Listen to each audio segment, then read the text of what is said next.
kasama ni Paolo Avellino sa elevator. Paolo hindi tumabi kay Kylie sa MediaCon nila. Trending at pinag-uusapan ngayon sa mga ilang mga social media platforms ang mga sagot ni Paolo Avellino sa nakaraang MediaCon ng pelikulang Elevator ni Kylie Verzosa at Paolo Avellino. Kahit iba ang katambal ni Paolo Avellino sa nasabing pelikula ay bukang bibig pa rin nito ang kanyang leading lady sa linlang at What's Wrong with Secretary Kim na si Kim Chu. Naitanong kay Paolo Avellino sa nasabing MediaCon kung sino ang kanyang gustong makasama sa elevator.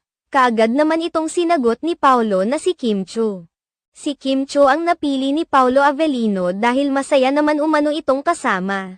Kaagad namang kinilig ang mga Kim Pao fans dahil talagang nasa isip pa rin ni Paolo Avellino si Kim Chu kahit hindi sila magkasama. Dahil dito, lalong lumakas ang hinala ng maraming mga fans ng dalawa na talagang nagkakamabuti